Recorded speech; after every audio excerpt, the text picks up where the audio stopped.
Welcome, golf fans, pursuers of knowledge in the almighty dollar. This is your golf guru bringing you a double show. We're going to do the picks for the Arnold Palmer Invitational and the Puerto Rico Open. I've had people, I've had you guys ask me quite a few times, can you give me a little bit of insights on also the Puerto Rico Open? So it's going to be a little different show today. I'm not going to go through the deep analysis of all the players, but what I am going to do is talk to you a little bit about some different ways that I'm going from the Arnold Palmer. I've already done quite a bit of research on the Puerto Rico, so I'm going to provide that all to you in this show, give you my picks, and you should be hopefully ready to go for getting those lineups locked in. So with that said, thank you for stopping by, and let's go talk a little golf. First, as you might have saw in the preview show, I do have a giveaway going on for the players.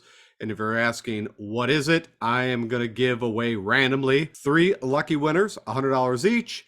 And it's really simple. All you need to do is click that like button for this video, subscribe if you're not a subscriber, so you can tell me in the YouTube comments below, who do you think is going to win the players? I've already got a ton of responses. I appreciate that. So again, don't forget, all you need to do, click that like button, subscribe if you're not a subscriber, and tell me who do you think is going to win the players to get in that random drawing for $100. So I have been able to listen to some pressers, of course, been watching the Golf Channel, and they had this come out yesterday, which, you know, nothing that we probably don't already know or didn't discuss, but yes, Bay Hill is going to play very difficult.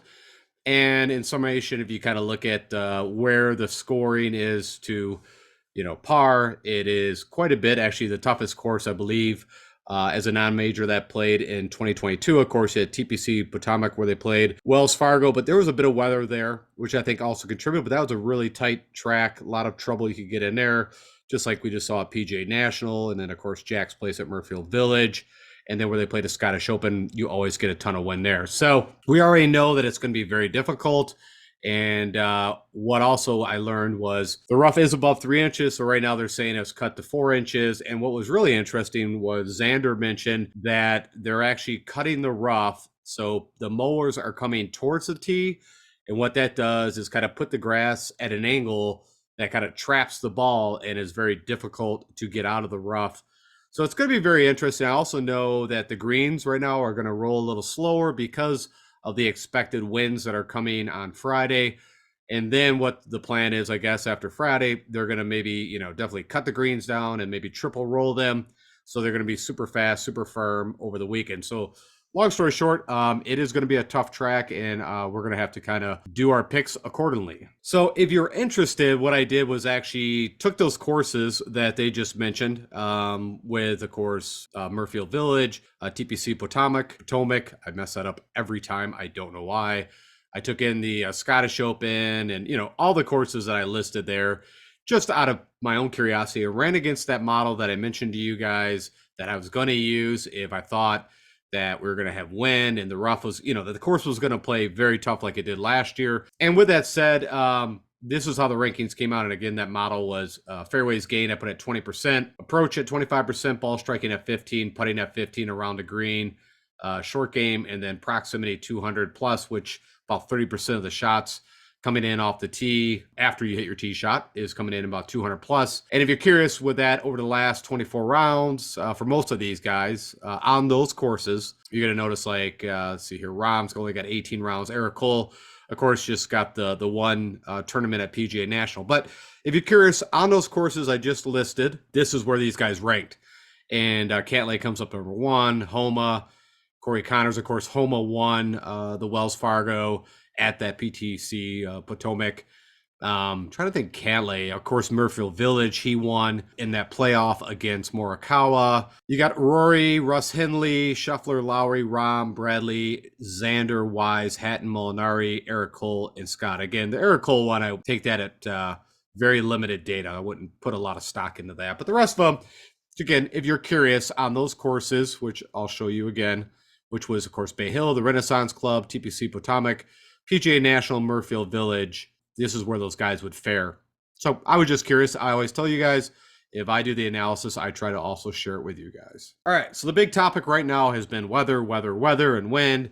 And this was yesterday, pulled from the daily forecast. And everybody's kind of freaking out about what's going to happen on Friday. And, there's even, I think, a little better. Of course, it's going to be hot. And I mentioned to you guys, I was there, we'll say the first couple weeks of February pretty much. And yeah, it was like 85 every day. We had one little weekend that cooled down. But other than that, it's been very warm there, especially for this time. And so that's going to be very interesting with the heat and what it's going to do to these greens. Hopefully they put some water on them if they don't get any rain, because like I said, last year, I think Saturday, Sunday was a little ridiculous. I didn't think it had to be that hard and firm. Yeah, like I said, a lot of shots that these guys were hitting, no matter how good you hit it, it just would not hold the green. And then this actually came from the PGA, which, gives you a little better understanding of Friday, gust up to 30 to 35 miles an hour. It's not impossible. This was yesterday that there could be some showers. I don't think I saw that when I looked at Wind Finder, and I'll jump over to Wind Finder before we get out of here. And also we'll look at ownership projections. I did not mention that, so I want to get that done for you guys too. But anyway, so with all this said, that we know there's going to be wind, there is the ability that there could be an advantage, right, from, tee times and stuff like that. So I'm going to look at that. And then what you're seeing here is, if you're curious, which I was, who plays the best in the wind, at least from a historical perspective, I went and took the last 12 rounds of these guys playing in crazy ass winds and who fared the best against my model. So, who could hit fairway still, was good on approach, ball striking, yada, yada, you get the idea. And Tony Finau came up number one. And again, I've always stated with his ball flight, that makes sense. I think Scotty Scheffler makes sense. So then you're going to notice a lot of guys that are typically very accurate, purely, hitting fairways and greens. Sungjae Im, Tom Hoagie, JT. If you think of the players last year when we had all that wind and rain delays and stuff like that, him hitting those kind of like, knockdown fade shots. Harris English, right? He won Tournament of Champions, and I believe at that time there was quite a bit of weather. I think he's also done well at the vacation swing. You got Rahm, Molinex, and Hideki, Victor Hovland, Nick Taylor, who won the Pebble Beach. I believe there was a bit of weather then. And then, of course, Gary Woodland, who won at Pebble Beach back for the U.S. Open. So, this data is probably, pulling at least probably about a year back, just so like I'm sure the players was brought in. Anytime that, Fantasy National states that this round was windy AF as fuck is what it stands for, it would have pulled the data in. So I always like to look at that. Keegan, also makes sense, just a great ball striker. So not, again, a good list of, top 15. Well, actually, I pulled in Gary Woodland, top 16 guys in the field that have shown to do very well when it's kind of crazy conditions. All right, so now over to the conversation of, is there an advantage with, the tee times, the tee flights? And what my plan is I'm going to build some teams leveraging the late early flight. And then I've got also my top 20 guys for you that are just kind of a mix, that the guys that I would have picked if you remove the weather. And that way there, I'm going to kind of like build off both, because maybe the wind, maybe there's really not an advantage. Maybe the guys teeing off late on Thursday, the wind is bothering them. And then even though they get an earlier tee time on Friday, it still shows that there's going to be, wind. So unless they literally teed off, first thing in the morning on Friday, they might have a bit of an advantage. But I still think I'm kind of interested in this, because when I go to Wind Finder to show you right now, at least what's showing is that pretty, low winds in the afternoon tomorrow. And then, there is a little bit of break in the morning before I think it's going to get super gusty. So with all that said, if you're curious against my model, who has the tee times, and you'll notice the tee times right here. So late, so they're teeing off late on Thursday, early on Friday. Now, of course, for Showdown, that's a whole different conversation for round one. But you got Max Homa, John Rahm, Tom Kim, Tony Finau, Adam Hadwin, Straka, Terrell Hatton, your past champion here. You got Brendan Todd, Ricky Fowler, Shane Lowry, Fleetwood, Damon, Rose, Mitchell, Bradley, Woodland, Connors, Will Gordon, Lingermurth, and Davis Thompson would be your top 20 guys against my model that have that nice, right now we think it's nice, late early flight for the Thursday, Friday.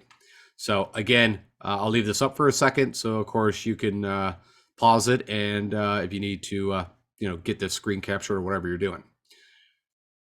Okay, now if I remove that and I just said, hey, who are the guys when I did all the analysis, and just so you know, I did go through all the player analysis, the comp courses, all that fun stuff. This is the list that I came up with, and usually I walk you guys through all that, but because of everything I'm trying to accomplish today, I thought, hey, let's just get the picks out there for you.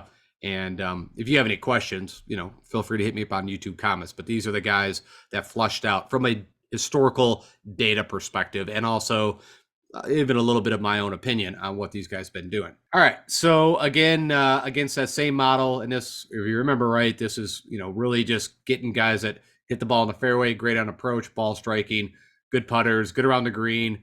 With how fast these greens are going to be, they're going to have a short game and around the green. So that's where the emphasis probably got added up.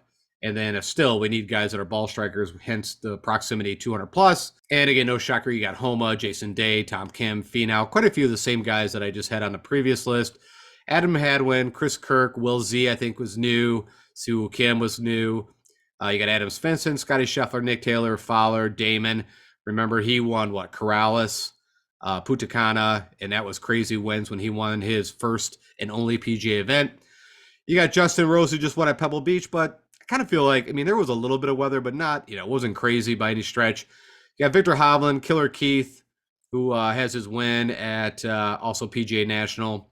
Keegan Bradley, Andrew Putnam, Hayden Buckley, and Russ Henley rounds out the top 20 guys with kind of just, not worried so much about the flight. Just if these would be the 20 guys I would pick for you that I typically do. And from a cost perspective, you'll notice I've got, I try to get that nice mix for you so you can actually use this to build your lineup. So you've got the guys down in the 6s, you've got a bit in the 7s. I only picked, let me see here. Right now, I only took one up, and that was Scotty. It's over Rahm pretty much, and Rory. You got some high, some high 9s, some in the 9s. So it's a nice mix, as I typically do. I don't, just say, oh, well, I'm just going to pick all the guys that cost a ton and you can't build a lineup with it. Okay, now let's switch gears and let's talk about the Puerto Rico Open real fast. Again, I did do a bit of analysis, the best that I could, because a lot of the comparable courses, typically they don't pull shot link data. And again, that would be like Corrales, Punta Cana would be one of the best correlations. You got Bermuda. You can look at the Tournament of Champions at Kapalua. It's a very long course. I believe it's 7,500 plus yards. We saw Ryan Brim win there last year. And just a couple of side notes. So, I kind of leaned for this model. I went for driving distance. Of course, you got Finau, who I had on the cover, who is, he won his first championship there. And I believe that was, and I could be wrong on the date, but around 2016, if I remember off the top of my head. It does seem like distance definitely helps here to take advantage. There's 2 long par 5s on the back at 600 yards. Typically, like last year, there was just crazy wins when Ryan Brim won. And if you don't know the story with Ryan Brim, I think it's pretty amazing. I mentioned it, last year that, literally he went there with his wife on the bag and went there just playing his last event, I think under medical exemption, and was already, mentally and everything was prepared to go play in the Corn Ferry. And literally, I think the only way that was not going to happen if he won that tournament. So if whoever does win this tournament, of course they get into the players. I don't know how it affects on the majors, but definitely gets them in all the invitationals, the players, and it's going to change probably somebody's life here. And if you look at some of these names, we saw a few of them, of course, at the PGA National for the Honda. You even got that Ryan Gerard, who got an invite into this with that Monday qualifier. So he, funny enough, was at 28-1, but it seemed like his game could lend to doing something. You notice only got 6 rounds of data for him. This John Vanderlane was very interesting at 55-1. And I did throw some bets. I will try to remember. The one that I was kind of most excited about is this Rafael Campos. He's been on the tour for a while. He lives local. I think he's 30 minutes away from this course, which used to be Cocoa Beach. Now it's Grand Reserve, I think is what it's called.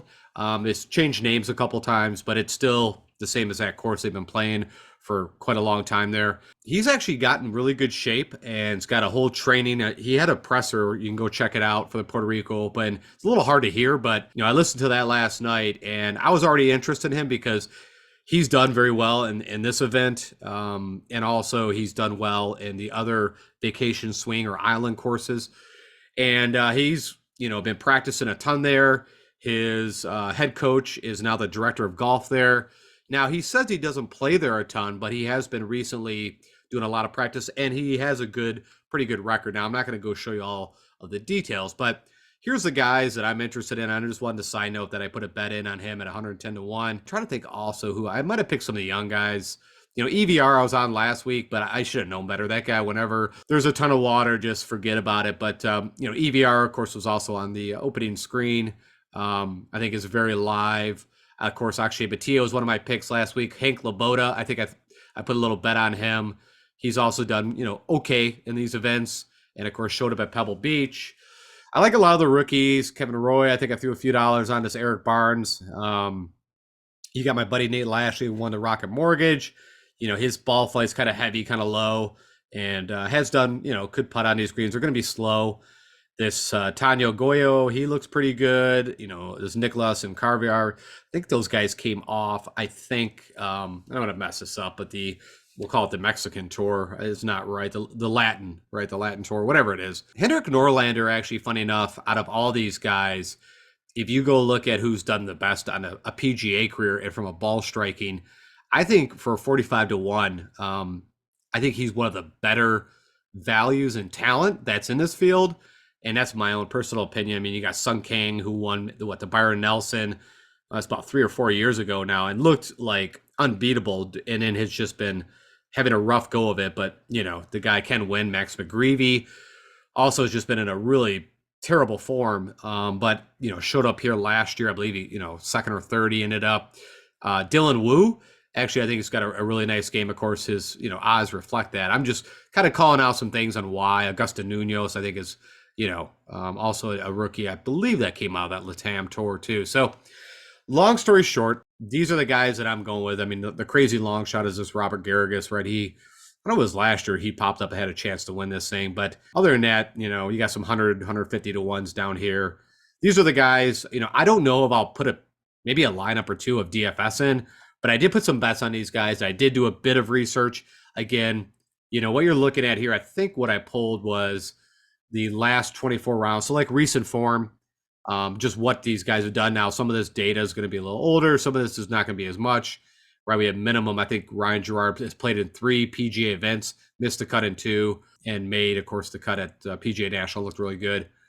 And the same with like pretty minimal data for this John Vanderland. Some of these guys are still on the Corn Ferry as we speak. But again, the model that I use, I didn't really go into this, was driving distance weighted at 20%, approach at 25, ball striking at 15. Putting at 10, you got to, take advantage of 4 par 4s. It is par 72, so 10% there. And proximity, it is, I think, if I started to look through the yardages, it could be maybe 175 to 200, maybe was a better one, but 200 plus, I think, is fine. And then birdies. And this is just recent form. This isn't against, as far as I remember, any courses. I don't know if I put one in here. No, I at one time did try to go against some of the vacation swing courses, and there just wasn't enough of the shot link data to really, pulling up comparable courses. But I did do some analysis of it. Here's the guys that I like. Do what you want with that. Again, I don't know how much DFS, because I'm going to be doing quite a bit on the Arnold Palmer side. But anyways, if you are going to do some of the Puerto Rico, or if you want to just throw a bet or two, here are some of the guys that I like, and I mentioned a few others. Again, out of all of them, I think I'm really excited about Rafael Campos. But he's also like really eager to win this thing. If you listen to his presser, and that makes me a little nervous, because I've seen where guys, can go in with that mindset and kind of choke out. So, all right, I'm going to go jump over. Let's do ownership projections. We'll take a quick look at the weather again, and then I think that's it. I'll get you guys out of here. Okay, so I've hopped over into Fantasy National, and as always, if you are putting any kind of money on the golf DFS or betting, you can do all of your analysis right here, and that's the tool that I use for you guys. And with that said, we've got right now just 7,100. And I say just, that's pretty good. It's a good sample of data, so I have no issues with that. But this is actual lineups generated out of Fantasy National going into Draftkings. And if you want to know who's the chalkiest at this moment, Rory McIlroy leads at 27%. Then you got to drop to 20% at Scotty Scheffler, Will Z, Rahm, Homa Hatton, Keegan. And then it starts to, get below 15% with Morikawa, M, Xander, Killer Keith, Fleetwood, Woodland, Finau, Hovland. Quite a few of these guys have that flight, except for, I think, Rory and Scotty. I don't think they have late early. But let's see here. You got Hideki, at his price tag, I think, I understand that. But he's not been in the best of form. You got Cantlay, Also, just side note, with Xander, he also mentioned in his presser that he's looking to move to Florida, down in that area. Right, he moved to Vegas for a little bit, but I guess he's going to get a house and wants to move there. I guess again to get a little more acclimated to some of the grasses and the Florida events, because he's only played I think once in Arnold Palmer. Some of these guys have kind of avoided the API, the field. If we look at it, over historically over the last, I don't know, 4 or 5 years, hasn't been the strongest. But with this elevated event, of course, we're getting the best of the best. So okay, anyways, let's keep moving on. Um, and if you see the stars, don't let that fool you. I just grabbed a bunch of dudes just so we could get in here. I didn't have it lined up, so that's not the guys that I'm playing. I just picked a bunch of dudes just so we could. You got to pick guys before you can actually get an ownership projection. I guess simplest way to put it. You got Burrs less than 10. Charlie Hoffman, that's kind of interesting at 6%. Benoit, pretty good showing here lately. Just can't chip or putt typically. Luke List had some, pretty good showings here. You got Sam Ryder, Seamus Power. Funny enough, I always think of Seamus. He does pretty well in, kind of difficult conditions, even though he does kind of hit a high ball. Of course, he is European. Danny Willett, right, when he won the Masters, it was quite the weather, so, no shocker there. Sahith Theegala, not a ton of love. Joseph Bramlett. So if you're going with the kind of banger guys, Emilio Grillo has been, really bad because you got Thomas Detry, right, that I guess pulled out. I think it was, I heard, due to a stomach bug or something, supposedly. My buddy Russ Henley's less than 4%. You got Siwoo. Joel Damon, don't forget again, has handled himself. Hits a lot of fairways and greens. The putter is typically what lets him down, but his win was in some crazy weather conditions. Kitayama pretty low right now. Straka, he typically handles himself pretty good in the weather, so kind of shocked he's that low. Just looking at guys now that, Garrick Higo, I'm not saying that I'm super in love with him, but also, right, he won both of his events at the Canary on the DP World Tour, the Canary Islands, and of course that's some wind. Right, I'd be a little more excited if he was playing in the Puerto Rico Open, but he would probably be the favorite to win that event. So that's not happening. Robbie Shelton less than 2%. Kind of shocked about this. Ryan Fox, he won not too long ago on the DP World Tour. I mean, I don't know. That's kind of an interesting. I don't know. I'm sure I'll put like an all European team together. I usually do that just for kicks. So I'm sure he'll probably make that, especially at that low ownership. Andrew Putnam, I think I think he could do okay here. He doesn't hit it far, but he is pretty accurate off the tee, and of course has a pretty good short game. He had that little run there that we thought he was going to get a win, and then he, kind of fell back, kicking off the season. Cam Davis, I don't know what to do with this guy. I'm sure there's a lot of you. His game is just kind of falling apart. A lot of it's to do with the putter. JJ Spawn is interesting, less than 1%, right? He's like a Brennan Todd. Both those guys can definitely putt and hit a lot of fairways, and I would think they should do okay in the win. Now, Kisner, I've just been off because of the irons, and it's just been a while since, I don't know, since match play that he's been, relevant. Aaron Rye also hits a ton of fairways. So if you're putting a lineup together that, don't have the distance, and maybe not the best ball strikers, but definitely can get themselves around a course like this and weather, those guys might be interesting. All right, I think that's it for me. Occasionally, I know has an early tee time because I actually bet him first round leader. So if you're curious, I threw a couple first round leaders in there. I think one was Cage Lee, Sam Ryder, just guys that have really early morning Thursday tee times that I know can, put a score on the board. Again, now much tougher course, so we'll see how that all works out. There's your Ryan Brem we were just talking about for the Puerto Rico, who again, I mean, pretty decent off the tee. It could still get wayward, but I feel like his game other than that is not too great, but had an okay showing, I think, at the Honda. I think he made the cut. So that is your ownership projections.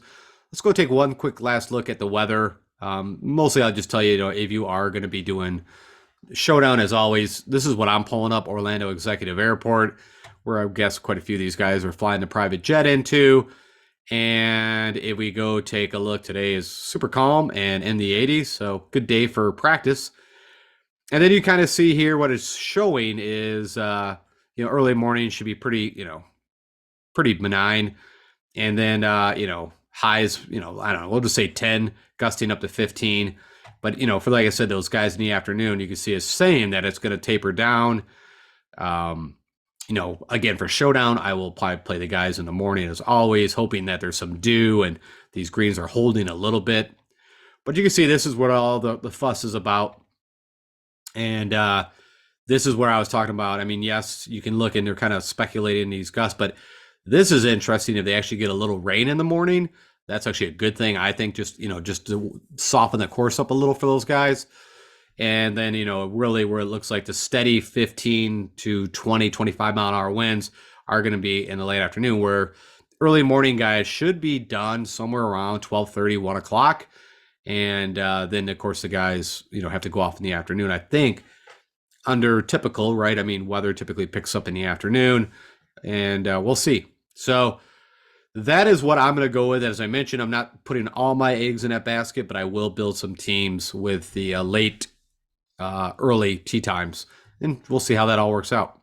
All right, let's jump out of here and wrap this thing up for you guys. All right, so with that said, as I mentioned, I do have that giveaway for the players. Thank you for everyone that's already given me comments. I will respond to those. I just haven't not had a chance.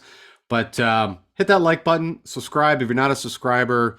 That keeps me doing what I'm doing. And also tell me in the YouTube comments, once you subscribe, who you think is going to win the players. Your name will get put in to just an auto generator. I have no bias to it. It spits out 3 people, and then I will contact you through YouTube comments to get your email, and then set up a PayPal or whatever to get the funds over to you. And I'm going to try to get that done and announce that on my Wednesday show, which will either be before the lock or picks, depending on my time. And follow me on Twitter if you've not. Again, I keep a close eye on everything and do my best to update and put out any updates on Twitter. All right, guys. Best of luck to us at, of course, the Arnold Palmer and the Puerto Rico Open if you are doing anything on that side. And have a great weekend. We are looking for some wins, and hopefully the picks and some of my bets help you guys out. All right, guys. Talk to you later.